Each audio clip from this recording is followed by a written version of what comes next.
Our next session is quite interesting. We'll be dealing with the practical aspects in managing diet in pediatric diabetes and what healthy and tasty Indian snacks our type 1 diabetic patients can enjoy. So for this session, I would like to invite Dr. Ganesh sir, who is Principal Consultant Pediatric Endocrinologist at Max Healthcare Delhi, and Dr. Lokesh sir, who is Consultant Pediatric Endocrinologist at Medanta Lucknow, to chair this session. I request sir to please introduce our speakers for this session.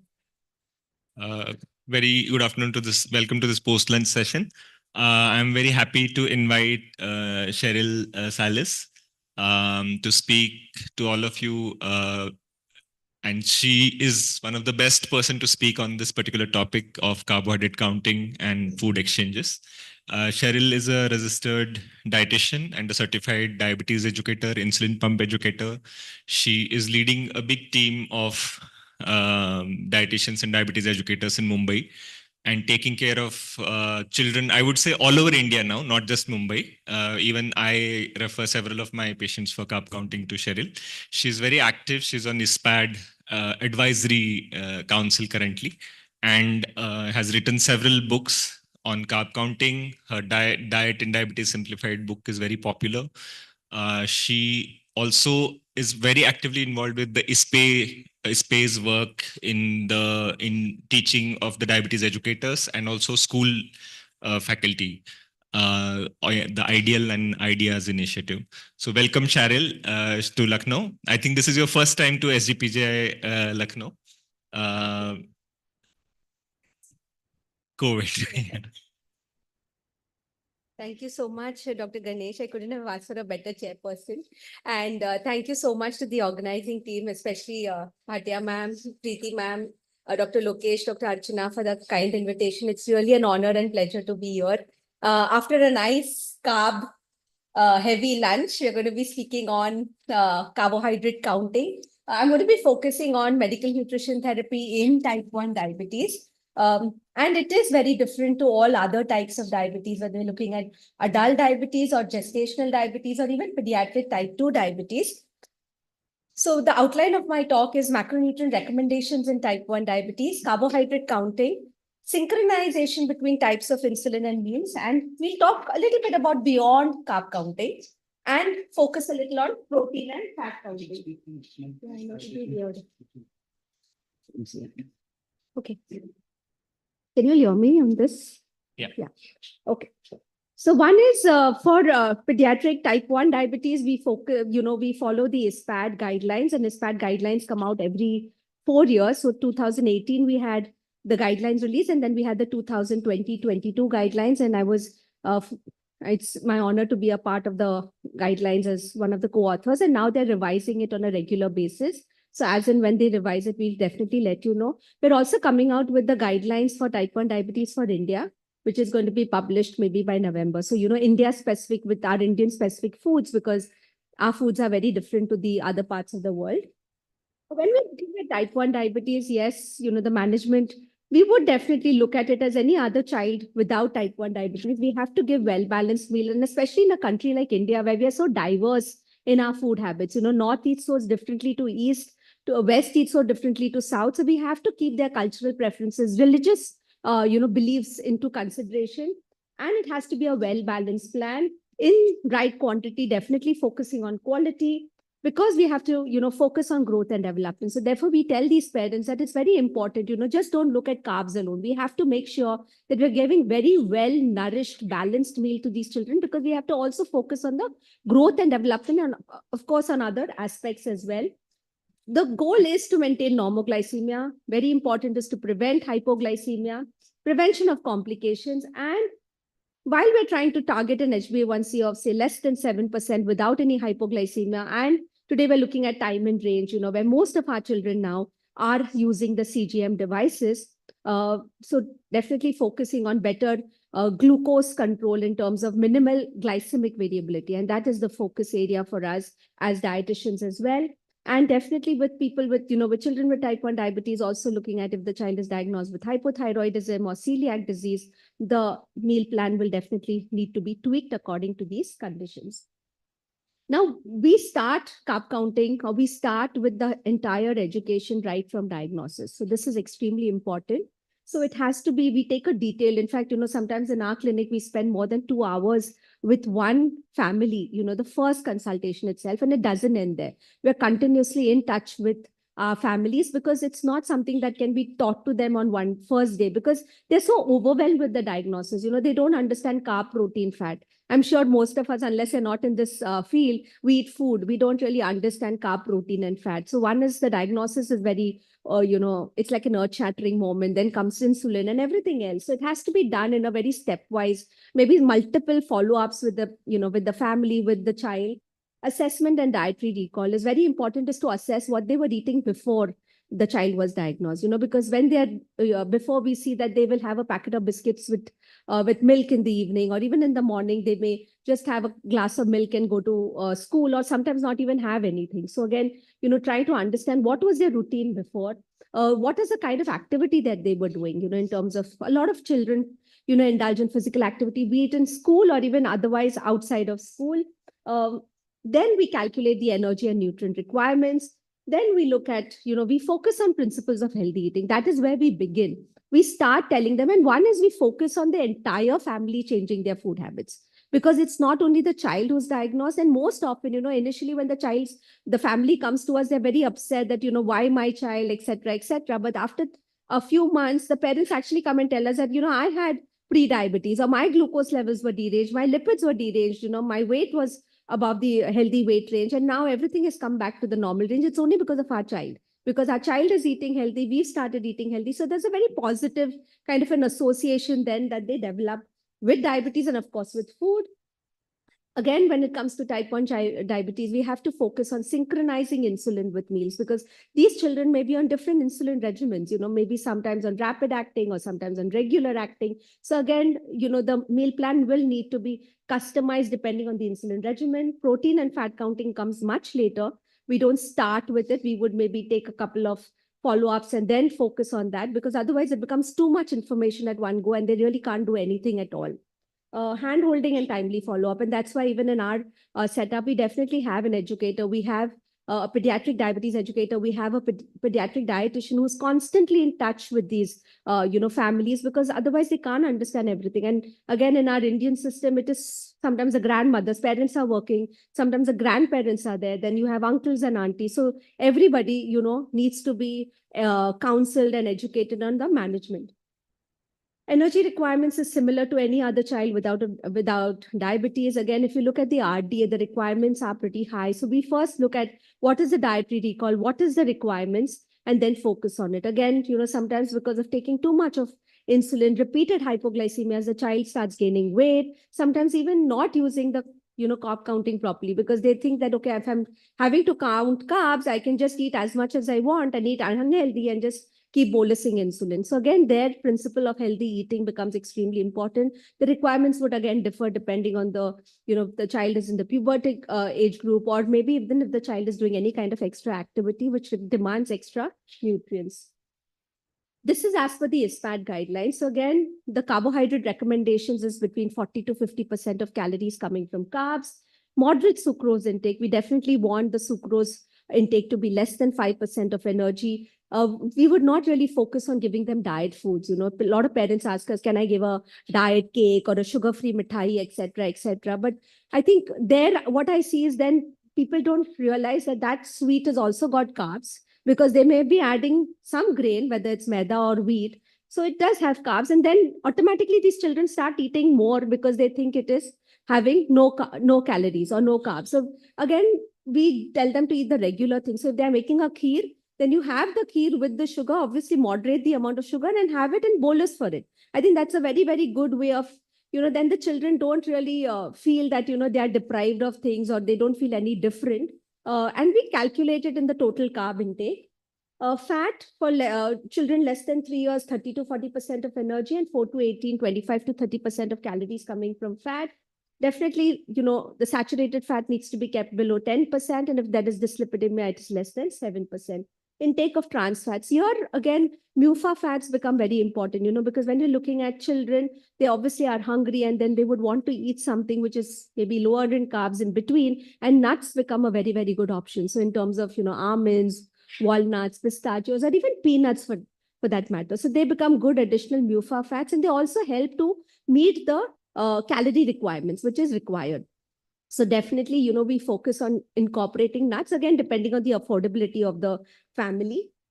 Protein, 15 to 25%. So we go as per the ISPAT guidance for protein. And protein does help to blunt the postprandial blood glucose levels. And we know in India, we're a protein deficient country. So the focus has to be on, moderating the carbs, improving the protein quantity as well as quality, as well as giving good quality fats. And that ways we get a good postprandial blood glucose control.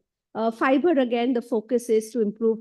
This is something which is a challenge because most often parents tell us that children don't eat vegetables at all, and they struggle to add vegetables or any kind of, fruits and vegetables to the diet. So again, looking at ways on how we can actually add, vegetables in the diet is something that we definitely focus on. We give them recipes in which, they can maybe, try different recipes which have got more fiber. That also helps in blunting the postprandial glucose.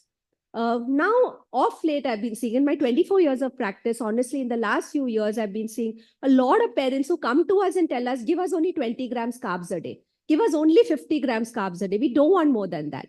Because what happens is they're on these WhatsApp groups, and a lot of adult type 1s are putting in their, CGM trends, and it's all a flat line. And that is where they try and chase that fat line. And they, in fact, sometimes if we tell them, no, it's not good to do, they will go to somebody else or they do it on their own.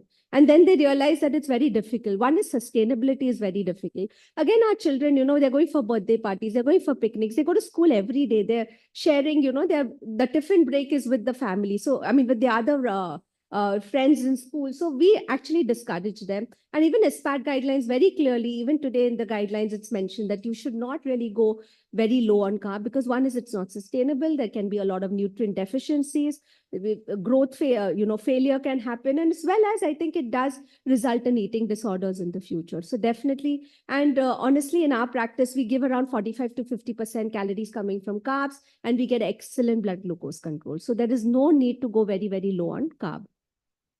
Conventional method was feeding for the insulin because we were always worried about hypoglycemia. So we would feed for the insulin. In today's time with carb counting, we give insulin for the food. So you want to eat less, you take less insulin. You want to eat more, you take more insulin. So of course, the focus is to add more flexibility, variety to the diet, and help the child befriend their diabetes and not have any negative association, whether it's diabetes or with food. Because we've seen that the children who have been deprived in the past, they now, when they're able to take their own decisions, in fact, they go overboard, especially in the adolescent years, they become very, very rebellious. And then sometimes they don't take insulin or they will eat what they want and don't bolus. And we see their A1C levels are very, very high.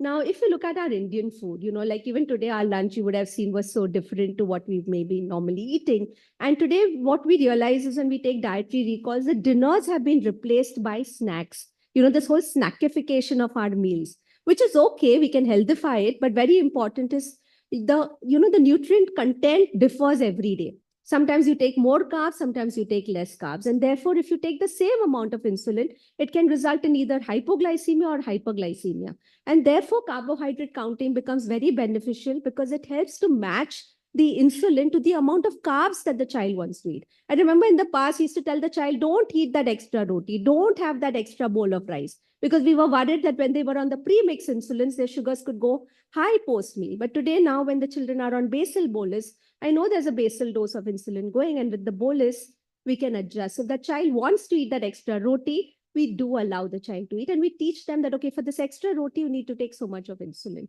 So, again, it helps in the overall management of type 1 diabetes.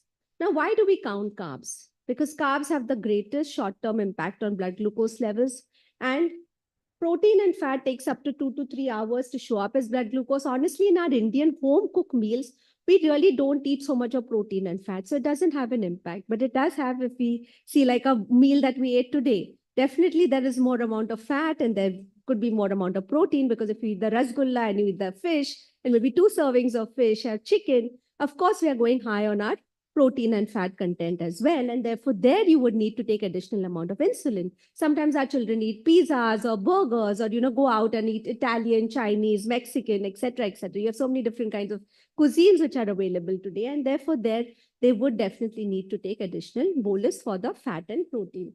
SMBG and CGMS becomes very, very important, especially to guide decision making. So our patients are on either CGMS or they are on SMBG, depending on what is affordable. And that definitely helps to guide the decision making. Now, who can do carb counting? It is those children who are on a separate dose of basal and bolus. So separate basal bolus, so basal bolus therapy. Pre-mix insulin, you can't really do it, because then when you increase one type of insulin, you're also increasing the other. And most of our children today, and even the guidelines very clearly state that children with type 1 diabetes should be on a basal bolus regimen. Now, how do we start with carb counting? I think very important is starting from the basics. Recognition of foods which have got carbs and which foods do not have carbs. I know a lot of people who think that dals have no carbs. They think dal is only protein. Oats has got protein. Ragi has got protein. So a lot of misconceptions around food. So we have to start there. So which foods have carbs, which foods are lower in carbs, and which foods have no carbs at all. Sometimes you get a spoon of butter and they say, okay, how much should I bolus for it? Or I have, one picture of an egg and it'll be, okay, how much should I bolus? But egg does not have any carbs. Eggs is pure, protein and fat. Again, when you look at butter or, oil, it has got fat in it. Healthy versus unhealthy carbs. This is again very important, because then they will send you pictures of a muffin. Every day there'll be one different thing and they'll say, okay, now tell me what is the carbs, because they think it's very simple. I just do the ICR and I can bolus it. So of course the focus has to be on eating healthy carbs most of the time. And we follow the 80-20 principle. 80% of the time eat healthy. 20% of the time you can indulge, but very important is you should know how much insulin you're covering it up with and when to do it. Estimation of portion size, because again, like you saw, I was talking to Preeti ma'am today at lunch, the rasgulla, it can be different sizes. So the rasgulla today was pretty big, but you can have these very small, it's called goti rasgulla also. So, again, the carb counts would vary. So when you're getting those pictures, you really can't make out, what is the exact size of it. So there's so much of variation. Even if you look at our own chapatis, every household chapati measure would change, whether it's in the thickness or whether it's in the diameter. So again, we make them do that exercise at home, and it's a one-time exercise where they measure their chapati atta size and they tell us, and then we know that this is what it is. Use of resources. Today we have a lot of resources. In fact, at ISPAD also, that we've developed a resource. One is for India. We've got one for Pakistan, one for Ecuador, Mexico, and now we're working one for Bangladesh. So, we're developing carb counting resources for different countries. Of course, you can't get everything, because in India, I think you just can't get all the foods in one booklet. And it's very, very difficult, but at least most of the commonly eaten foods that we have included. Practical advice about what to eat away from home, because today menu cards are available. So, the families do tell us what they're eating. Use of insulin to carb ratio. Of course, SMBG and CGMS become very important. Now, these are what are the foods which contain carbs. So, whether it's all your grains. Today, a lot of people have switched to millets, and that is what we've seen commonly. Last year, we celebrated the International Year of the Millets, and everybody went and switched off from their rice and wheat to millets. And they think millets have got no carbs. Millets have similar carbs and similar nutritional content. Of course, a little bit more polyphenols, your fiber, and, something here and there, but more or less, they are very similar. Starchy vegetable. Again, when you ask people what you eat, it's veg, sabzi roti. So what is the sabzi? Aloo ki sabzi. So again, there the carbs would vary. So talking about starchy vegetables and non-starchy vegetables, because the starchy vegetables would have more carbohydrates compared to the non-starchy vegetables. All your pulses and dals. In fact, 30 grams of a dal, raw weight of a dal would give you 15 grams of carbs. So people do not think that it does have more protein, but it also has carbs. But they're good carbs and they should be included. Your fruits and simple sugars. Again, a lot of people think that, dates, honey, brown sugar, all that is very good. And in fact, they start substituting their sugar for this. But the amount of carbs and calories is the same. Sweets. Again, when we talk today, a lot of people go and opt for yogurt in the market. And most of the yogurt outside is flavored with sugar. So if you see one small tin of yogurt outside, it may have even 16 to 18 grams of sugar, which is like a lot of it. Makhana, very popular, your popcorn, all these are your carbs. Again, milk. Milk does have carbs. Your curd does have it. So we'll discuss it in detail. Now, these are the 15-gram portions. This is from our carb counting book, which we can share it with you. We have this in our clinic. I think this is very important. In fact, we give it to every family who comes to our clinic because we want to onboard them from there itself. So, they get a measuring cup, they get these measuring spoons because again, the dinner sets, if you see the bowl size also has become very different. It used to be a small bowl. Nowadays, you have these bigger bowls. So if you tell somebody eat one bowl, you really don't know because you're talking about the bowl that you are thinking about when actually the person is thinking of the big bowl. So there it said the portion control would vary. Your spoons, then it comes to your food weighing scales. In fact, in the new carb counting book, we've actually mentioned weights of the foods as well. So, it becomes easy that that if you take 110 grams of cooked rice, it roughly gives you around 30 grams of carbs. If you take 40 grams of a roti, it roughly gives you around 15 grams of carbs. So it becomes very simple for people, for them to weigh the food. And it's again, not very inexpensive. So we do tell them where to get it from. Now, these are your exchanges. So basically, I think it's getting hidden. But yeah.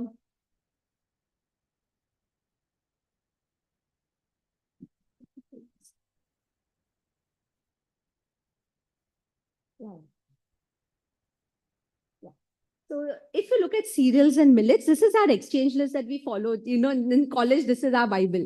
This is the most important thing. So, roughly, if you take around 30 grams of cereals and millets, it gives you around 100 calories and 22.5 grams of carbs. Of course, a little bit up and down, but this is what it is. This is from the IFCT that we have taken. That's the Indian food composition table. Pulses, 30 grams would give you around 15 grams of carbs. If you... It's not working. Someone's there to help?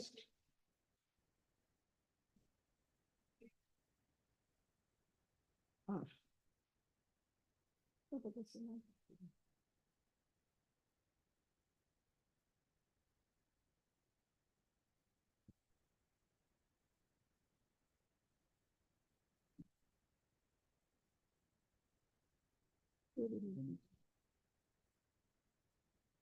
Okay, this is working. So I'll just talk from here. It's fine. Okay, so basically, if you look at soya bean, it's very low on carbs. But very important is that we tell them to soak the soya bean, sun dry it, then roast it, and then use it because it does have certain goitrogens as well as certain anti-nutritional properties. So they get destroyed in it. But if you look at it, it becomes a very good snack. In fact, what we tell a lot of our children's families to do is you take the soya bean, you soak it overnight, you sun dry it, you roast it nicely, and then you can put some flavoring and have it like how we have chana, roasted chana. So again, it's a low carb snack, again in moderation. So we tell them how much they can consume. Milk and milk products, again, whether it's milk or paneer. You see 100 grams of milk roughly gives you around 6 to 7 grams of carbs. Vegetables, again, different kinds of vegetables, whether it's your green leafy vegetables or whether it's your starchy vegetables. Fruits, again, different sizes of fruits.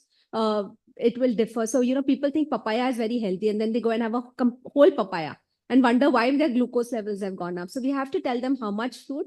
And of course, fruit juice is only when in a hypoglycemia situation. We really don't encourage, and we tell them we don't encourage even children without diabetes to have it. So what we're telling you is what we would tell any other child to have. Sugar, I've already discussed it, whether it's honey, because a lot of people actually will switch. They will start making brownies and cakes out of honey and jaggery and then wonder why is their glucose going up. So it is the same. Now, we calculate the carbohydrate factor of a food. This is from, suppose we're having a food label, then you look at what is the carbohydrate. Now, it's mandated by the FSSAI to actually mention the amount of fiber, to mention the amount of added sugar. Because in the past, they would not mention added sugar if it was jaggery or if it was honey or maple syrup or any of it. Today, it's mandated that you have to mention it separately. So here, if you look at it, carbohydrate is 28 grams and fiber content is 5. So you minus the fiber from the total carbohydrate, you get a net carbohydrate, which is 23 grams. Now, you then divide it. So 23 grams of carbs is there in 34 grams of bran flakes. That means every gram of bran flakes is having around 0.68 grams of carbs. So that becomes very easy. So suppose somebody is having, say, 40 grams, you do the factor, you just multiply it, and you can do it for most of our foods that are available. Some commonly eaten foods. Now, this is what I'm going to, show you in terms of different kinds of foods that are commonly eaten in our country. Thepla, rice, one roti, a half cup of rice. So 1 cup of rice, the measuring cup that I showed you is roughly around 30 grams. So half cup of rice is around 15 grams. And this is for all rice, whether it's parboiled or we've done that exercise as well. One slice of bread is roughly around 15 grams, half paratha again, depending on the size. Moong dal or besan chilla. We do emphasize on having a lot of pulse-based items, and we do have them in our Indian cuisine as well, whether it's a mixed dal chilla, etc. One dosa, 15 grams of carbs, 2 small idlis, 15 grams of carbs, and oats. Again, very important, I want to emphasize here is that even if you count the carbs right, each of these carbs will elicit a different glucose response. For example, idli, dosa, because it's fermented, it's a good process because it does make your nutrients bioavailable, but it also makes the glucose more available. And therefore, we do see a spike in glucose post eating an idli and dosa, and the person may need to bolus extra insulin for that meal. We don't really tell them don't eat it. We just tell them, okay, we'll look at the trends and maybe you need to bolus a little extra for that meal. Similar with oats, you have different kinds of oats available in the market. You have instant oats, you have rolled oats, and you have steel cut oats. So steel cut and rolled oats is a better oats to buy. So, we go even into terms of grocery shopping, what they need to pick up. So it's a lot of detailed, counseling and, sessions that we have with these families. One millet roti. Now, this is very important because people switch from their regular chapati to a jawari bhakri or to a bajre ki roti or to a ragi roti. But, the amount of carbs could be actually much, much more. And then they wonder, why is my glucose going up? In fact, ragi has a very high glycemic index. And today, most of the millets that are available in the market are all polished millets. So they do elicit a higher glucose response. And this is proven by studies which is done by Dr. V. Mohan and team down south. So again, there the exercise of calculation becomes important. Again, when it comes to your upma, poha, breakfast cereals, they again elicit a higher glucose response. And therefore, we have to tell them as to how we can blunt the GI. Add some, peanuts to it. You can cook it in buttermilk. Add some vegetables to it. So that way, the glycemic index goes down as well as satiety is achieved. Makhana, puffed rice noodles. Makhana is very popular, but very important to remember, it's very expensive as well. So not everybody can afford makhana. So please look at the affordability of the person before we do prescribe it. There are other economical options as well that we can give these children. And I'm sure it's going to be discussed in the next presentation. Okay. These are again dal. Dal can again be very different in terms of carbs. Because if you do thin dal, it will have lesser carbs. You do thicker dal, it will have more carbs. A dal makhani will have a lot of, the carbs as well as the fat. So all our dals, whether, you look at the length and breadth of the country, the carb counts will vary. In fact, the region that I come from, the western part of India, they add jaggery and sugar to dal. They like everything sweet. In fact, their vegetables have also got sugar. So you have to count that also. So, while we're taking the dietary recall, all these questions need to be asked because a Gujarati family will always add sugar or jaggery to their dal. Sometimes even to their raitas, even in the eastern part of India, they would add. Sambar again, some places sambar is with sugar, some places sambar is with without sugar, some places it is with jaggery. So the carb counts would vary. Potato again will have carbs. Now these are the foods which have got low or no carb. So if you look at clear soup, again, soup can be either clear or it can be with cornstarch or with some kind of a bulking agent. Sometimes they add a potato to bulk it up. So again, very important is when they're going out, we tell them to ask the chef, what they're doing. And at home, we prefer if they're having a clear soup. Fish, if you're having less than, again, this is very important is, when do you say a food is low carb? When it has got less than 5 grams in one serving, what the person is eating. I remember telling our family that you can have curd, in between, because the child had celiac as well as type 1 diabetes diagnosed and, was very hungry. And I said, okay, you can give a cup of curd. This family was giving 1 kilo curd at a time. So it was definitely going to elicit a higher glucose response. So very important is how much, because they feel, okay, paneer is low carb, I can eat how much I want. So portions, how much to eat is very important. How much is low carb? And that is what you have to specifically write and give them. Handful of nuts and seeds. Again, when we tell them to have nuts, they will have dry fruits. So they think nuts and dry fruits are the same. So they will, instead of having almonds or, pistas, they will go and have dates and anjeer and apricots. Again, the carb counts are very different. So dry fruits do have carbs, whereas nuts are low in carbs. So even when we speak, we should say nuts and not dry fruits. Dry fruits are good only when a hypo situation is there, or maybe if you want to keep the glucose levels stable, maybe with nuts. Now, these are again your big list of low and no carb. And honestly, there's a lot that you can give them. There's so many recipes, even a rasam for that matter, is a low carb food. A dahi kadhi, like today there was dahi kadhi. So if I just took the dahi kadhi, it would be low carb. But if it's with the pakoda, yes, then the pakoda would give the carbs. So these are foods that are lower in carb. And why I'm mentioning this is because if I'm replacing one day a dal with a dahi kadhi, the carb count would go down. So therefore, the insulin requirement could go down, or I add something to keep the carbs consistent. So that is what we, when children love potatoes. So we say, okay, you want to eat a potato, then the day you're not having a dal and I'm having maybe a piece of fish, that is where you can add the potato so that your carbs remain consistent. You take the same amount of insulin and the child still enjoys the potato. And today you know that, okay, there's resistant starch as well. We tell them to boil the potato one night prior, the 24 hours, if you boil and keep it in the fridge and then cook it on a low flame, it has resistant starch. And in fact, it elicits a lower glucose response. So there are a lot of things, similar with your rice, with your pasta, and a lot of things. I mentioned this in my book as well. It's, on resistant starch. Again, we don't really have to. A lot of parents switch to different kinds of milks. So instead of, milk, they will start having oat milk, and they will have almond milk and soya milk and all of that. It's not required at all. So we don't encourage it. In fact, the protein content in those milks is very low. And in fact, the carb content in oats milk is very high. And again, you have to look at affordability. All these things are extremely expensive. You're not going to sit and make it at home. So it's not something which is something that you can do on a day-to-day basis. We do not want to add on to the cost or to the effort. Already the parents are putting in a lot of effort managing the condition. So we have to keep it as simple as possible, as regular as what they would ideally be eating at home, and keeping economics in mind. May I interrupt, Sherry? Yeah. Last 2 minutes, please. Oh, okay. I think I'm just, okay. I'll maybe 5 minutes if I can do it. Oh, I can't? Okay. Then I'll just quickly go through it. So decoding nutrition labels is very important because a lot of things are sold as sugar-free, fat-free. So this is something that we need to educate on. Yeah, the last 2 slides, I'll just talk on this and I'll stop. So one is total daily dose. So we calculate the entire dose of the day. That is, what is the amount of basal as well as bolus that the child is on. And of course, this will change with time. So we keep having to review it. And we use the formula either 450 or 500. So 500 divided by total daily dose if it's a fast acting or a rapid acting insulin, and 450 divided by total daily dose if it is a short acting insulin. And for very young children, we could use the formula between, but this is just the starting point.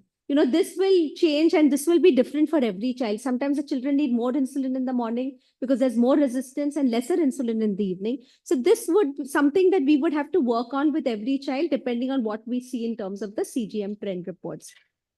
So this is how we would arrive at it. So 15. Now this is 2 plates, which I'm going to show you. One is a plate which has got dal and one is a plate which has got fish. So the carb counts would vary. And therefore, the amount of insulin, if you're looking at 1:15 ratio of carbs, it would be maybe 6 units of insulin for this plate. Whereas if I'm looking at this, it would be 5. I can add a potato here and make it still 6 units of insulin. So this is what it is. Should I stop? Yeah. I think I'll stop here then. Maybe like 30 seconds, few seconds more was there. So no, I don't.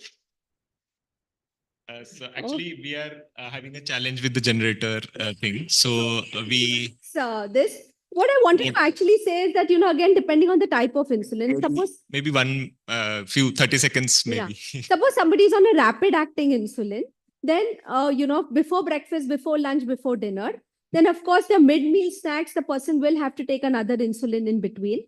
And we do emphasize on that because sometimes parents give very low carb snacks in between and children don't enjoy it. Then they go to their friends, they will eat from their friends' tiffin, lie at home, etc.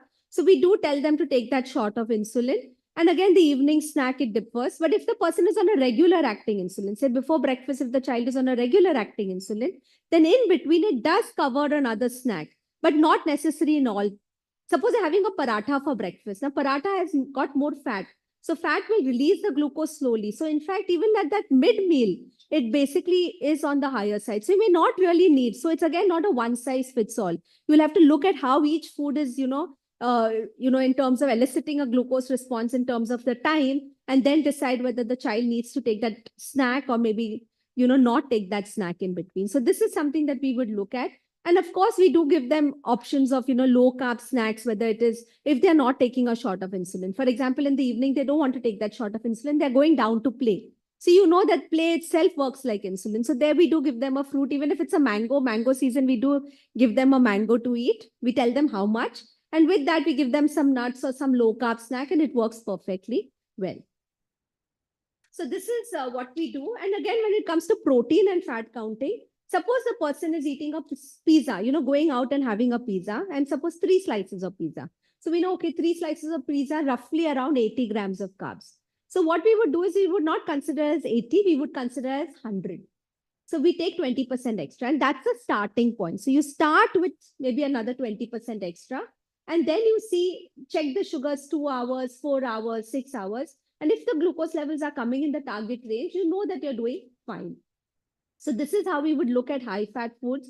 And in fact, for those meals, a regular acting insulin would work better because it does have a longer duration of action. Whereas if it is a rapid acting insulin, you may need to split the insulin to take care of that the late rise in blood glucose levels. If it's a high GI meal, for example, the child wants to eat or insisting on eating a bread or insisting of eating cornflakes, we would always suggest to tell them to pre-bolus. So take their insulin much ahead of time so that insulin peak and the food peak matches. So that way we get a good postprandial blood glucose. Always we focus on pre-bolusing. But in case of a high GI meal, it has to be bolus well in advance so that, the peak of the insulin and the meal matches. Yeah, thank you. Thank you so much.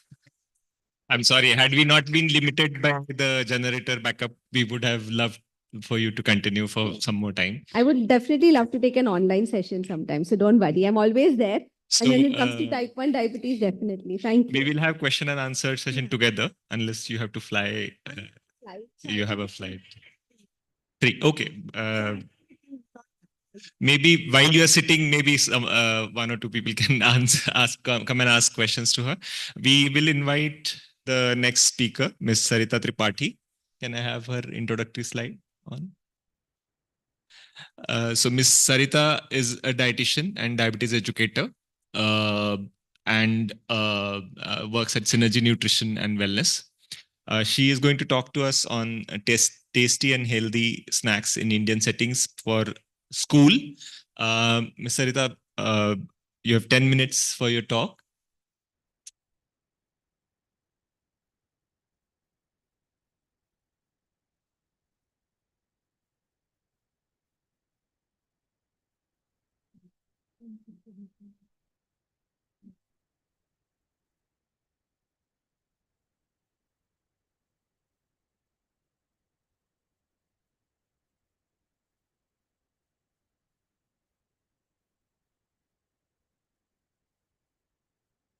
Good afternoon, everyone.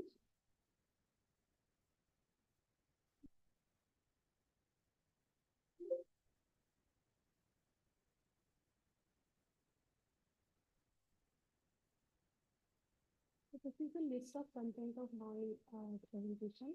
First, this is very important to plan. जब भी हम plan करते हैं snacks के लिए तो हमारा goal क्या होना चाहिए? How to plan a snack for children with type 1 diabetes? What are the guidelines on low GI and high GI food and recipes?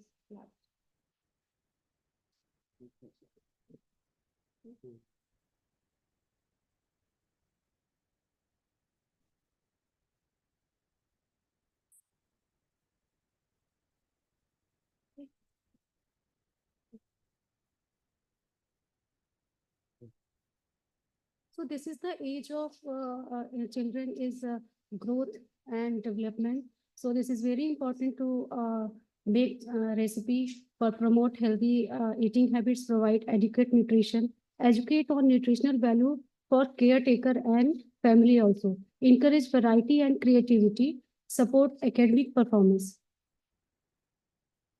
So what is the eating? When we plan the snacks of the children, first we must know that what is the eating habits, dietary pattern food preferences of the children and their family. What is the school timing? Mainly, we should always know that कि बच्चे 6 से 8 घंटे के लिए school में रहते हैं, तो उनका मील प्लान कैसे होना चाहिए? So ISPAD guidelines, and this is the summary of ISPAD guidelines and ISPA guidelines. What is the requirement for the children? The diet should be balanced nutrition, carbohydrate counting, regular meal patterns, snacks accessibility, insulin management, cultural sensitivity, physical activity support, school nutrition programs, emergency food kits, healthy eating habits. And what is the SPA guidelines focus? Balanced meal, focus on whole grains, protein-rich foods, fruits and vegetables, limit processed and sugary foods, hydration, mid-morning snacks, adequate calcium and iron, portion control, incorporate local and traditional foods. So when we plan the snacks, we should also keep in our mind the low GI food, medium GI food, and high GI food. We can see that all the greens and pulses and legumes are low glycemic index. And medium glycemic, we can plan with medium glycemic index and low glycemic index food, because cereals, rice and cereals made rice and roti is our staple food. So we cannot avoid this. Children, हमारे यहाँ India में जो basic food हमारा है, बच्चे school में रोटी सब्जी ही ले जाना पसंद करते हैं, ब्रेकफास्ट में भी उनको रोटी सब्जी ही ले जाना पसंद होता है। तो जब भी हम स्कूल का स्नैक्स प्लान करते हैं, तो हमें इस बात का ध्यान रखना है कि how much portion is considered. So this is some examples of recipe. This is the paneer pocket paratha. I have taken 30 gram paneer and paneer atta and paneer 25 gram. This is the combination of cereal and protein, and it is very attractive. So patient. Another chana dal paratha. It is locally available. So that is the good option for the school tiffin. It is, the portion size is not very much, that is 30 gram, and boiled chana dal I have taken in 20 gram. Another is moong dal appe.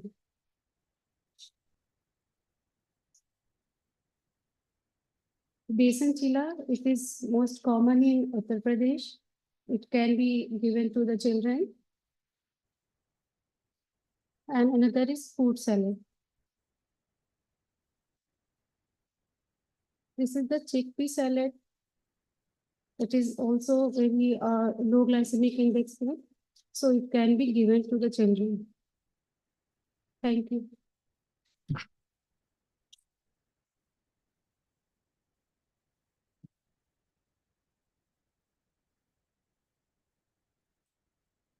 For the next talk, I would like to invite Ms. Nirupama Singh.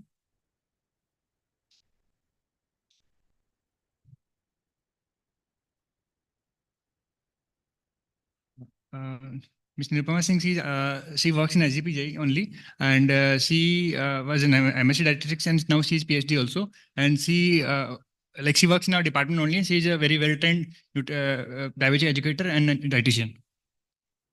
So next 10 minutes for me.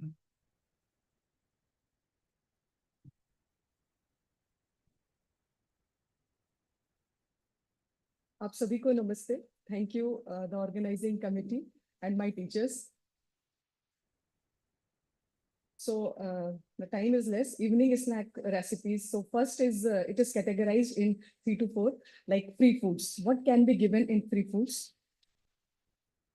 It's a lemon water, clear water, vegetable soup, green salads, 50 to 75 gram, diluted matha, green tea, lemon tea, black coffee, tea with less milk.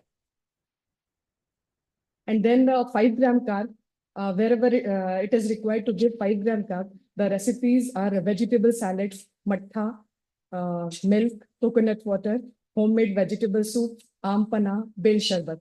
The quantity of aam panna and bil sharbat is approximately 50 gram of mango. That's kacha aam, and bil sharbat 30 gram of bil.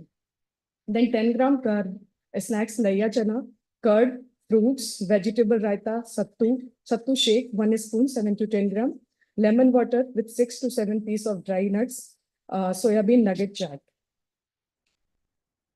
15 gram carbs. That's a chila, sprouted chana, moong, vegetable frankis. Actually, all these recipes and all these things has been covered by the Sharon. These are the basic recipes which we can give to the evening snacks for the patient. But all the recipes should be loaded with the 150 to 200 gram of green vegetables that may help to not to increase the blood sugars. Then corn chaat, corn is a culprit. But if it is added with the 150 to 50 gram of 200 gram of vegetables, then it will be helpful to give the taste as well as to give the variety. A dhokla without sugar syrup, para with mixed dal, soyabean kebab, pork sukma, stuffed, steamed dahi bada. These things can be given, these things can be made at the home and can be given in the evening snacks for the children. There are some snacks which can give quick response, like fruit juices, jaggery, glucose, any sugary drinks, not the chocolates, biscuits, kaju barfi, ice creams, etc. Like whenever patients are coming to us, when we ask they are getting the hypoglycemia and they are feeling low and they are not able to check the sugars, that time they are using like chocolate, toffees, chocolates and kaju ki barfi, and they are saying ki sugar बढ़ा नहीं, फिर भी उतना ही रहा, and it was same. So it is very necessary to know what are the things, what are the food items can be given when the glucose is low and how they can improve it. So some snacks which can be carried in the school or coaching: biscuits, 3-piece, that should not be chocolate biscuits, laya chana, a fruit, makhana, a handful. Makhana is culprit, but if it is handful only, then it can be it will give approximately 15 to 20 gram of carbohydrate. Sprouts, sattu 20 gram, that can be mixed in a water and can be given, can be taken in while school coaching or this is the idea. Basically, rest of the things are covered, but this is the idea how you will get the 100 gram or 150 or 300 gram of vegetable. So if it is one tomato, approximately 92 or 100 gram. If chila hua kheera, if you are giving cucumber, it is approximately 100 gram. One onion, approximately two capsicum, if you are giving, it is giving. So these things can be added in all the recipes, whatever you are making. While it is just an example, if you are preparing a chila is made, and we have cut एक टमाटर, एक प्याज काटा, थोड़ा सा उसमें गाजर काट लिया, and then all the family members are taking. That has to be stuffed like dosa with the green vegetables, approximately 150 to 200 gram of vegetable. That will help not to increase the blood sugar. So it is very necessary while you are making any type of snacks, in evening specifically, that has to be loaded with the vegetables. What is the right measuring way? Cheryl was talking about कि खाना इतना खा लिया, कैसे ले लिया. So मतलब जो patients करते हैं, उसके लिए it is very important how you are measuring the things.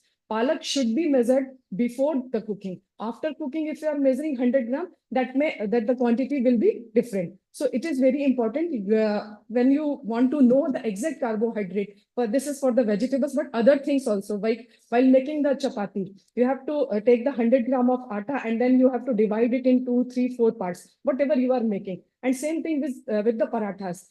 The size of paratha is always bigger than the roti. So it is very important while you are giving paratha or roti, you have to tell to the patient or to the attendant or to the caretaker how you are making the chapati. We used to do in our practice, in our daily routine, but we have made the chapati size, lohi ka size bana ke rakha hua hai, 20 gram, 25 gram, 30 gram, 35 gram. People used to tell ki what we are eating. So it is very important, because sometimes we say कि 2 रोटी खाते हैं, madam आपने 3 रोटी बताई है, how will I eat? बहुत ज्यादा हो जाता है. तो मैंने कहा रोटी का साइज बताओ, लोई का साइज बताओ. 60 ग्राम की रोटी का साइज उठा लेते. So it is very important. तो ऐसे कि अच्छा ठीक है, एक ही खाना, बाकी की 2 रहने देना. it is very important to know what amount of carbohydrate, what amount of food patient are taking. Same thing is with fruits or edible portion has to be calculated. How to satisfy your satiety? Always what I have already told, like if you are making anything, you have to garnish it with the vegetables. So there is a situation one. Child is coming back to home at 2:45, taking lunch at 3:15 and 3:30 p.m. What should be the evening snacks if not involving in any activity or games? Free foods, yes. Less than 5 gram carb. It is very necessary. If it is they are not, if they are taking their lunch at 3 or 3:30 or 3:15, then it is very important not to give much of the snacks because it will raise the pre-dinner sugars. Child is coming back to home, same 2:45, taking lunch at 3:30 and leaving home 4:30 for games and exercise. What should be the evening snacks?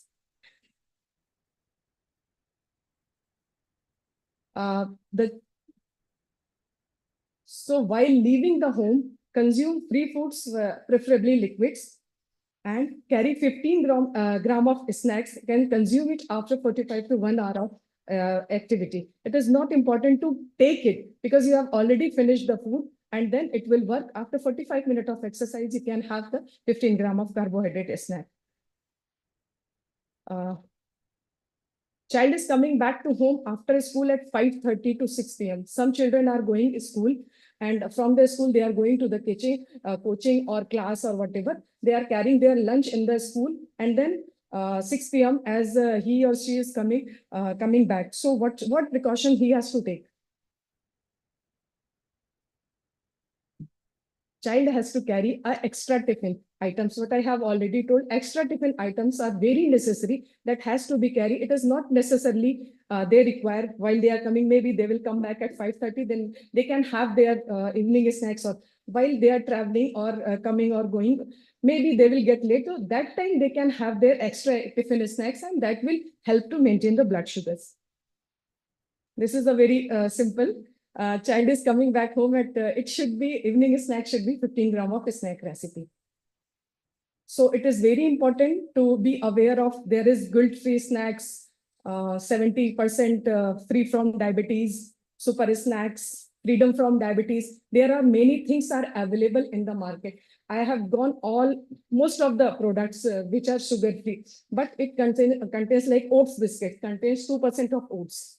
Sugar-free biscuits or sugar-free sweets contains definitely less of the sugars, but high in the carb. So don't promote for all these packed recipes, or if they are taking some, for sometimes it is necessary or it is required to take these type of recipes, the nutrition label has to be checked and has to be seen by them.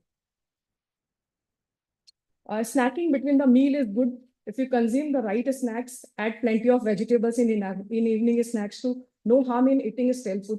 Actually, what is happening in our practice when the patients are coming to us, we are asking, dal khate hain?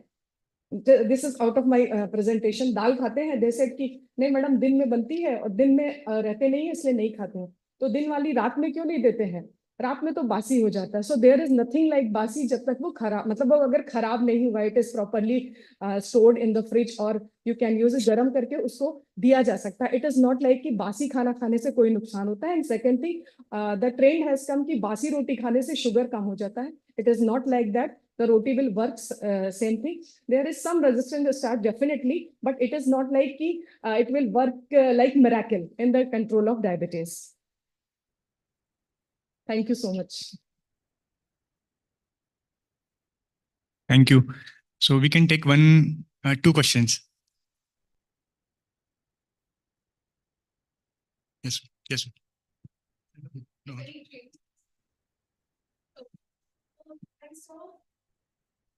I saw that many of the Haldiram type of packets now are free of trans fat. I'm asking about biscuit packets because for mom to prepare an evening snack every time and also for the child to take in the bag, school bag as extra just in case, biscuits are very convenient. I want to ask that how is the trans fat in the commonly available packed biscuit, not the local bakery biscuit, but the ones which declare their content? Yes, sir. It is labeled, there is trans fat. There is some percentage of trans fat, not trans fat free. Definitely they do have trans fats. Biscuits, sometimes it is like, yeah, please. Yeah, yeah. Sometimes they will feel trans fat, Beautiful. but they also check the ingredients. Like when you get zero trans fat, zero cholesterol, if earlier the patients educate करना, they should also go and read the ingredient list. If it is written as a hydrogenated fat, then there is some amount of trans fat. Yes. So apart from reading the food labels, we should also read the ingredient list.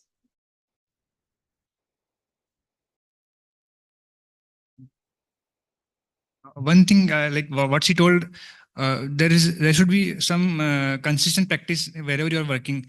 Dry weight or cooked food weight, both can be taken. She told dry weight usually we take. Cheryl, in Cheryl's book, they had given cooked food weight also.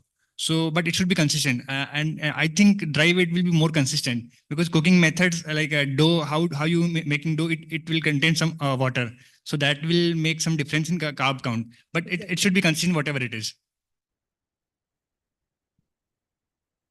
Yes, actually, if I'm giving an example, simple example of लौकी की सब्जी. Some people make it like थोड़ा गीला गीला बनाते हैं, some बिल्कुल fry कर देते हैं. The quantity after cooking will be the change for in your house and my house. So it is better to this is the right way to pre-cook. Pre-cooking method is right. Edible portion, properly wash it and remove all the things which is not used, which has not to be used, and then you can use it and then cooking. So very important. Same thing is with dal. गाढ़ी दाल, हल्की दाल, पतली दाल या बहुत पतली दाल या बहुत गाढ़ी दाल, and rajma chole, they all varies in the carbohydrate content because how much amount of dals you are taking, it is very important.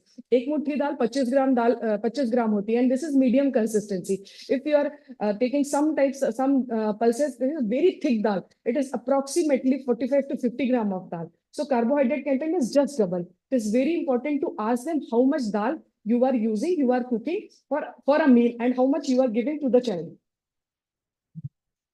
Thank you very much. Yeah, quickly. Yes. Again, there is पूछते हैं कि दूध देते हैं, हाँ 1 cup दूध देते हैं. Now the mug says come, not the cup. So it is every time it is important to ask them to ask the children or the parent what type of mug, and you have to measure it. Always ask कि जो भी आप दे रहे हैं उसको measure करिए, and it is better if you are bringing it with you in the clinic. It will be important, like we used to do in our MANS project. It was done like वो लेकर आते थे, and then we वो syringe से नापते थे कि how much amount of volume in the cup or in the glass or in the katori. It is very important. Portions. Okay, thank you very much, Nirupama ji. And after this, I would like to invite Dr. Ganesh Jevalikar for the last talk. This is blood sugar monitoring tools.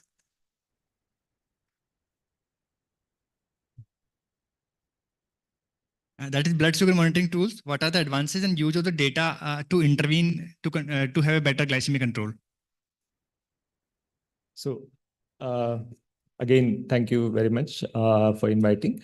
We will be talking about the advances that are currently being used in practice. There are some wearable devices or some as of now, blood sugar monitoring requires a prick. All the prickless devices, so-called prickless devices, are not of practical use as of now. So some basics to start with. So SMBG is not optional. SMBG is a mandatory part of diabetes care. No person with type 1 diabetes can manage diabetes just by taking insulin without monitoring glucose. When we purchase glucometer, please make sure that you're looking at cost of strips and not per se cost of glucometer. I would like to add that look for whether the meter is downloadable or not. I've compared the cost of strips for downloadable versus non-downloadable glucometers, and it is not different. So go for a downloadable glucometer wherever you can. And please ensure that it is locally available. People should not have to struggle buying to purchase the strips. The pricks should be on the sides of the fingers. And it is essential to maintain a log as well as to take action on these readings. It is not only that you monitor glucose and do nothing about that. Then you'll not be achieving anything. So to maintain a log along with the insulin doses and along with some remarks to explain the high or low readings, that is the example of complete log. We'll be discussing about digitally connected glucometers, some mobile applications, CGMS, and hybrid closed loop pump therapy. Glucometer technology has advanced in the recent past with respect to availability of smaller meters, improved memory, battery life. Now they require very, very tiny amount of blood for testing. There is improved test speed and accuracy. The methods have improved. The current glucometers provide plasma equivalents rather than whole blood glucose equivalent. It is also possible with some of the glucometers to simultaneously be able to check serum ketones, although this requires a different strip. The strip is different, but the glucometer can be the same. Many of these glucometers can be digitally connected, and some of the company manufacturers also have platforms to kind of download the readings and interpret them in a very nice, colorful format. As you can see in this one-touch download, that you have average glucose, in range, below range, above range glucose, a graphical presentation as well as a tabulated presentation. Although for a healthcare provider like us, it becomes very, very difficult to remember password of each and every company platform and to log in at that time. And even this kind of format sometimes may look attractive, but when you actually sit to interpret the readings, it may kind of become a little bit challenging. So I find a Tidepool platform very, very useful because it is a single platform where many glucometers can be uploaded. And this is Tidepool upload of one of my child with type 1 diabetes, 18-year-old. So you have this color-coded kind of blood sugar readings. You have distribution of these readings in time in range, above range, and below range. You have average glucose as well as measures of glycemic variability such as standard deviation and CV. You can also see trends of glucose. So it is, I mean, when we are having cost constraints with respect to CGM, if you're using glucometer and if you're uploading it on such websites, then you can also get a graphical representation of, so in one view, you can tell that this particular boy is having high glucose in the first half of night, probably having some snacking while he's studying. And then throughout the day, these glucose readings seem okay. Although the caveat here is that if you look carefully at this graph, look at the number of blood sugar readings that this boy is doing. So clearly that is not enough. So if you're using glucometer, ISPAT guidelines recommend doing 6 to 10 tests every day. But I would say somewhere between 4 to 6 at least have to be done. Otherwise, it becomes like if you have very less data, it becomes meaningless. Coming to several mobile applications for logging your blood glucose. So there are all said and done, there are challenges in maintaining a manual glucose log. Often these logs are incomplete. They are not brought to the clinic. For people will give a lot of excuses that they forgot or last minute they didn't remember, all that kind of thing. To interpret the data while you are in a busy clinic, it becomes difficult. Sometimes there might be a tendency to focus on extreme values. You immediately kind of automatically focus on low and high glucose readings, and you may forget the larger picture that 70–80% of the readings are okay. Also, if the data is not enough, you can't really conclude anything if there are no remarks or insulin doses not being mentioned. So these are the 4 applications that I have used. The Ipsomed has this My Life app. This is My Sugar app from Roche. My Sugar, I just recently discovered that the Indian app, they do not have the bolus advisor in it, whereas the Western app has bolus advisor. So I've insisted that why should India, which is technologically a much superior country, I would say, in terms of using technology. why should this not be available for Indian people? Diabetes M is also a comprehensive, quite comprehensive app, but it requires a little bit more intelligent and motivated person to use this app because there's a lot of fields to be filled in. This My Sugar Diary app also, I've found it to be extremely simple and extremely useful. I'll just give you, so this app doesn't have anything else. I mean, you just put in the insulin dose and you put in the blood sugar readings, and you can get the data in a nice Excel format, which can be color coded. You can decide the limits about what the low and high glucose would be. And this is something which I found very simple. And immediately at one glance, you can pick up any trends, abnormal trends or patterns of glucose. Like in this particular, it is not very difficult to make out the trend because all the readings seem to be. Although I think in terms of setting the limit, this person has not kind of set the limits, either set two ideal limits, because even 114 is seen as red, which is not the case. So, but overall, you can see that largely the readings are high. There is a comment, there is a section on remarks also, which has not come in this particular screenshot, but you can add remarks to explain these high or low readings. Coming to CGMS, CGMS has been one of the most important advances in the recent years in diabetes management. CGMS, I mean, I don't need to explain the basics that it's monitoring of interstitial glucose. And there has been significant evolution of CGMS technology right from its first introduction to 1999. And now the current devices do not need calibration. And some of these devices are approved for use without it being needed to be confirmed with SMBG, such as Dexcom G5 onwards. I think it is approved for use without glucometer. Also Libre 3 and Libre 2. Unfortunately, these devices, Dexcom G5, 6, 7, or Libre 2 or 3, are not available for us in India. But hopefully in near future, they will be available. Recently, ever since implantable CGMS has received FDA approval, this was a very recent news item.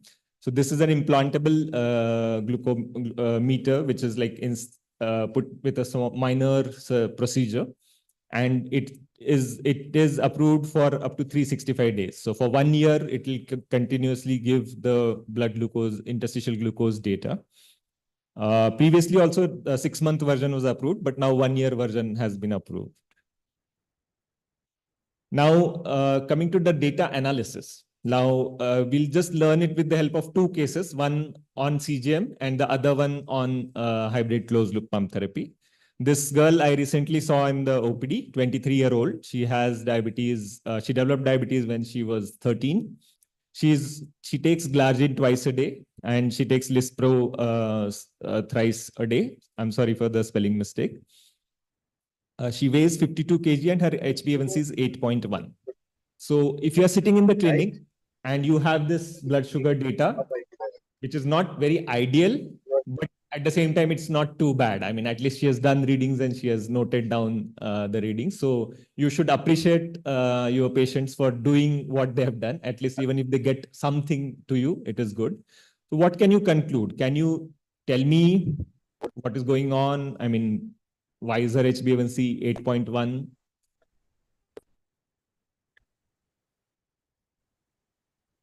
Well, there is a particular pattern of false readings. I mean, in this, I don't have a suspicion of false readings. It is possible. I mean, some of these readings could be fabricated, but usually if you see false readings, they always end up with 000 or 555, or they're very uniform. One of the possibility is that the readings are false, but second possibility is also that the blood glucose monitoring doesn't give us the whole picture. Also, even if, let us say the HbA1c was okay, even HbA1c alone doesn't give us the whole picture. But when you see the CGM, now how do we go about? If you have CGM, there are two parts of CGM which are very important. One is ambulatory glucose profile page. This is what is the composite diagram of the 14-15 days of data. And the second is daily curves. These two parts of CGM report are very, very important. So firstly, you confirm that it is the same patient or same person who is in front of you, that the data is of the same person. And you also see the dates, because now CGM is being used continuously. So you have to see which dates you are analyzing. And then you see this profile. And then on this, you mark the meal timings, breakfast, lunch, dinner, and exercise timings. So you make some markings, you note down the doses that the person is taking. And now you see the data in parts. You firstly see the night, then you see the pre and post meal periods, and pre and post exercise periods. Can you make any observations out of this? The next step is to look at risk or occurrence of hypoglycemia. And then the fourth step would be to recognize patterns of hyperglycemia. So what do you see?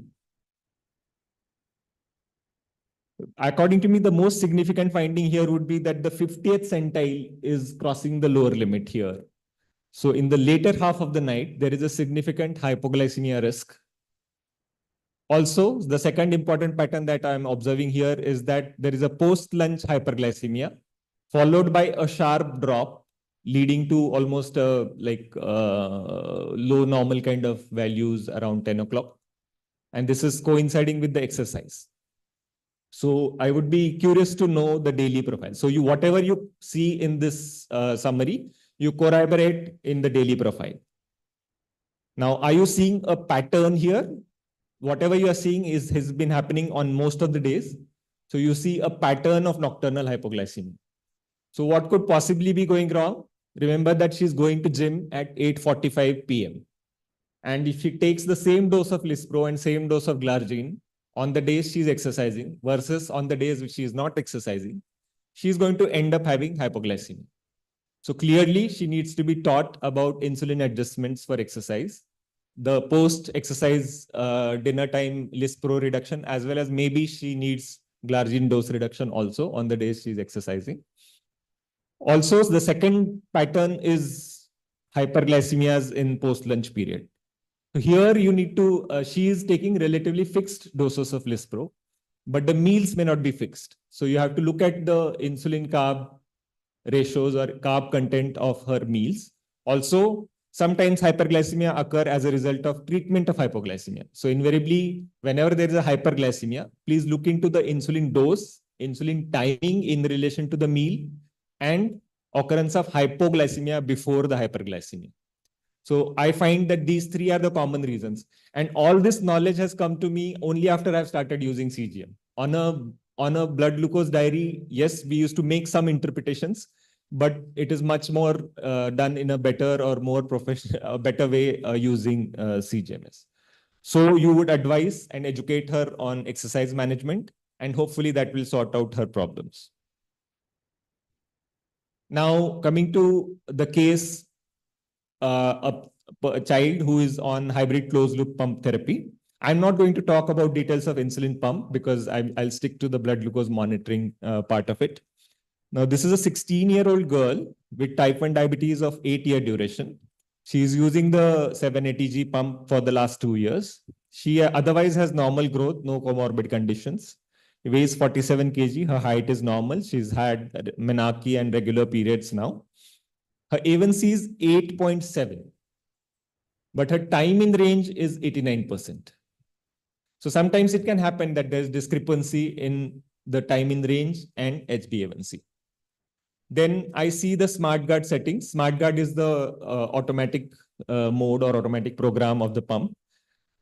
And the settings are optimum. Optimum definition of optimum settings on SmartGuard is blood glucose target of 100 and active insulin time of 2 hours.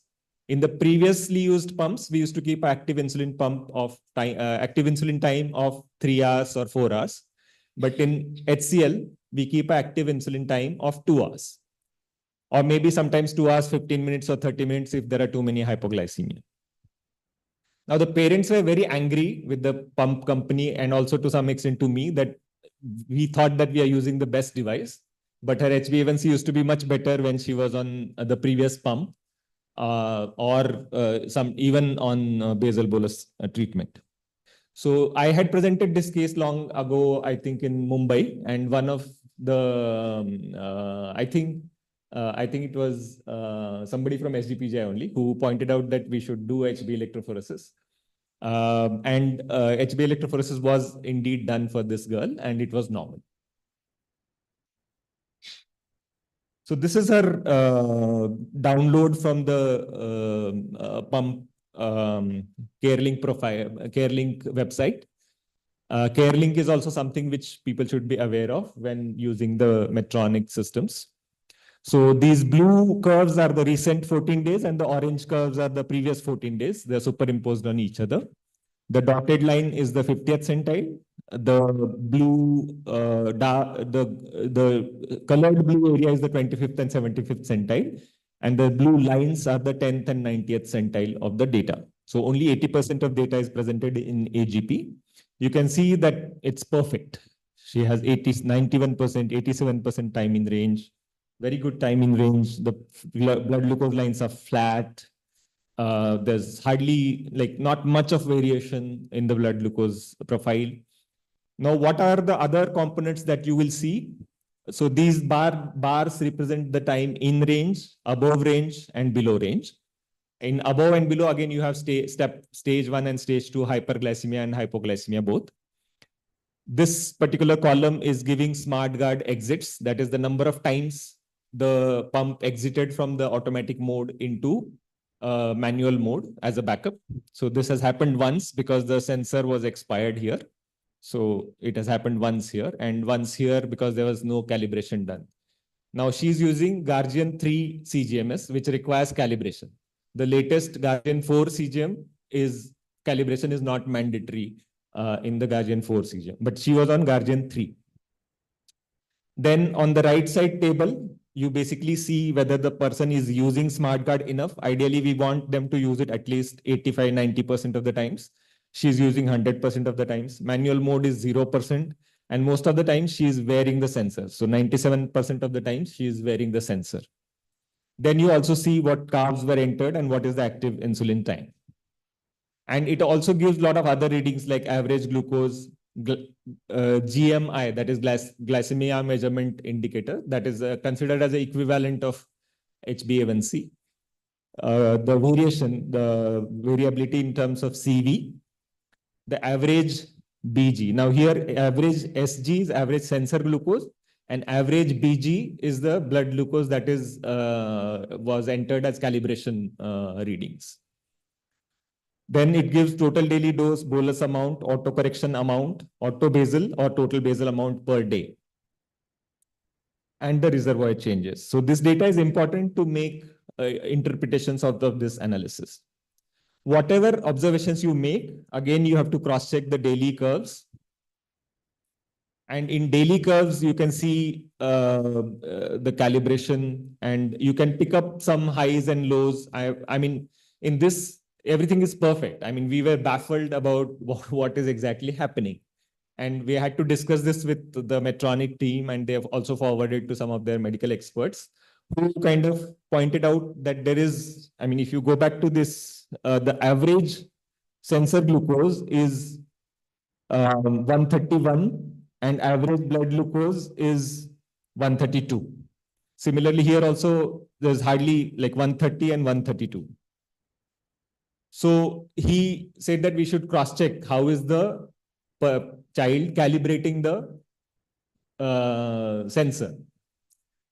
And we discovered that she was calibrating the sensor using the sensor glucose value itself. So she was not actually doing a glucometer value. So she was calibrating the sensor using the sensor glucose. So obviously the sensor itself was a standard for the sensor. So everything was perfect. And the estimated HbA1c and time in range was perfect.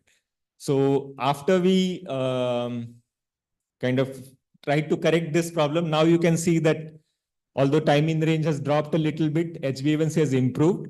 And now you see that the readings are not ideal. You see that there is some variation. There are some challenges probably in the insulin carb ratio and in the meal. So this is how you go about analyzing data. I think in the initial few CGMs, you will require to spend maybe 20 minutes, 30 minutes per CGM. So you should have that much patience. And once you become an expert, then you will just see the CGM and make a diagnosis. But I think initial few CGMs, you have to really take a lot of efforts and go in a systematic manner. Identify the patient, identify the correctness of the data, then put these linings and markings of meals, exercise, insulin dose, etc. Have some notes about what happened on what particular day. Encourage people to keep a diary where they write down whether they went for a party, whether they had some sweets, or whether they, whatever comments. So that really helps to educate us and also to educate these people with type 1 diabetes. So to summarize, there have been significant technological advances of type 1 diabetes in the recent past. And there is now data available to show that this technology has helped in improving, reducing the rates of severe hypoglycemia, improved HbA1c, and also like better time in range. We need to have an unhurried kind of stepwise approach to interpret the data for decision making as well as for patient education. Thank you so much for.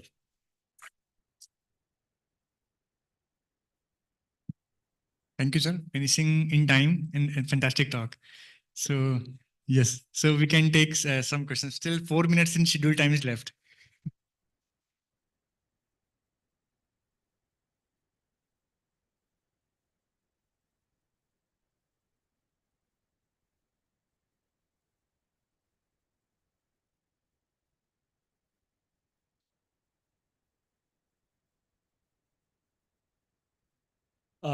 Actually, there have been some challenges for the new Guardian 4 system also.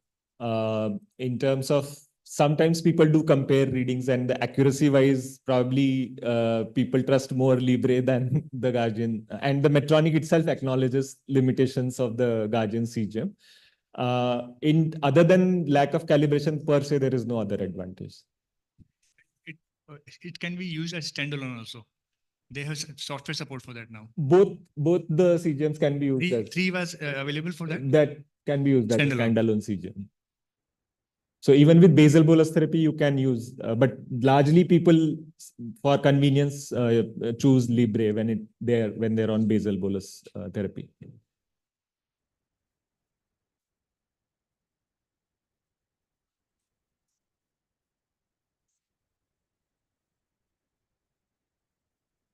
So the variation, particularly, the currently available CGMs, I would say, are unreliable for low glucose. So for hypoglycemia, we usually advise to cross-check. Libre 1, the Indian Libre 3 is supposed to be more accurate, but the one we have is inaccurate for low sugars. I would say there are two things. One is there is a lag period. So the CGM readings would lag by about anywhere between 5 to 20 minutes, depending on whether the readings are stable or going up or down. So there is a lag period, and variation of about 20-30 can happen easily between the blood glucose readings and the CGM readings. There might be, not always, but there might be some drift in the last 1 or 2 days. So for that, we have an objective criteria, MARD ratios. No? MARD. So less than 10% MARD is acceptable for bolusing when it was introduced. So most of the sensors are now around 10 or less than 10. So it is acceptable. But as he said, it is for the average. But during extremes, that varies. That MARD will, if you will calculate whole MARD, then it is 10%. But at 60 milligram deciliter, the MARD is 30%. So that we should take a note, that we should know that limitations. And that Archana pointed out, in first 24 hours and last few days, it may vary. So we should warn the patient when we are onboarding them on CGM, that in first 12 hours, it's very frequent that they will have erratic reading. Many times we forget to tell, that they will tell कि new sensor लगाया था तो इसके बाद थोड़ा सा change हो जाता है. And in last few days also, if you remember, Libre, when it was launched in US, it was approved for 10 days initially because it was not accurate in last 4 days. So when they came with a better version, then only they approved for 14 days. So it is like that, because that enzyme has some time value. After that, it will start behaving weirdly. So now it is 14. Sensor is approved for use up to 7 days. Sometimes people tend to overuse it, and we face challenges because of that. that invariably the blood glucose readings go haywire if they continue to use it longer than the period for which it's supposed to be used.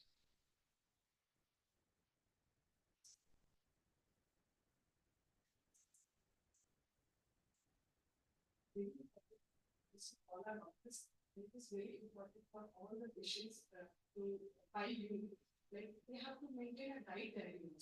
Whatever they are eating, it is necessary. Then while they are starting their insulin, then and then after 2 or 3 months, they have to write at least 15 days of diet recall, whatever they are using, including their holidays or their festivals, because the diary will be the doctor. Yeah. That is very important. If you will say, they will do it. Definitely, yes. So it is very What I important. usually advise is that, yeah, in the period when they're learning carb counting, etc., they have to maintain a very detailed Excel sheet or diary of the diet. But for an ongoing management, firstly, because in most of the families, only mother or one person is doing everything. So it becomes too much of a overwhelming kind of information. Sometimes too much of information is also a problem. Like when we have like that page filled with so many food items written in small letters everywhere, it becomes very challenging. What I find very useful to interpret this is if they have something like journaling, like let us say in the night we are journaling like how was today I felt nice or whatever. I mean, so they should have a journal where they are in that particular day, whatever like happened which could have explained these readings. If they write it down, then when they come to that visit, they should get that diary along so that when we see the CGM, we are able to correlate it. Actually, Tidepool has a facility of noting comments at that particular time. Like you can go in Tidepool and you just click on that time and you can add notes in Tidepool itself.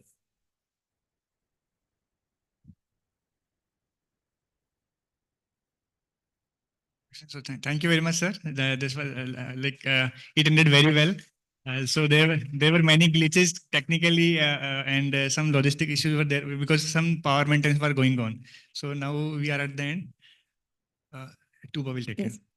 As we are nearing the event, I express my gratitude towards everyone for making this program a success.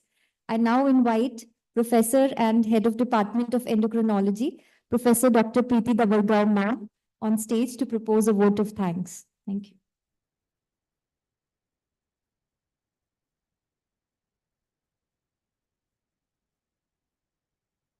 It's my pleasant duty to propose a vote of thanks.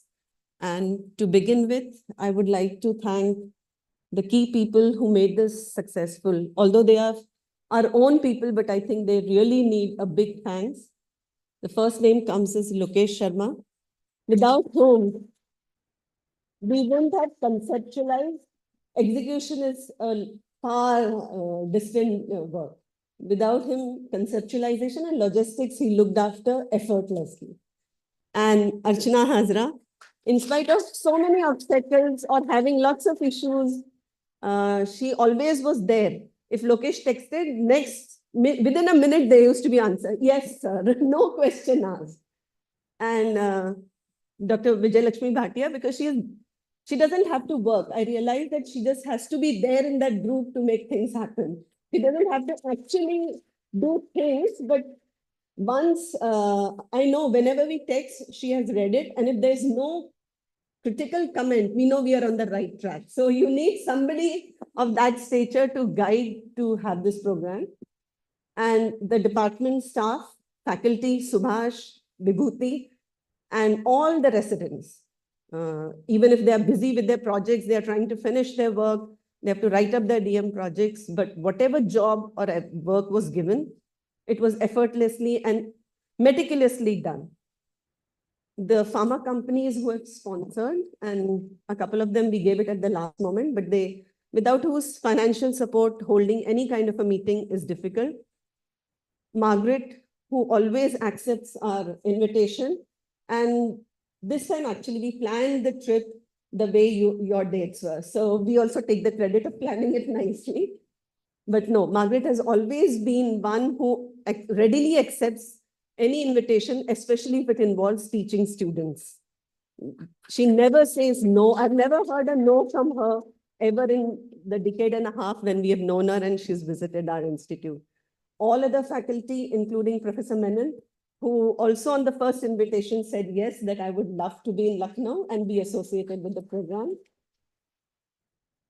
All other invited speakers who agreed to be here and be a part of this program.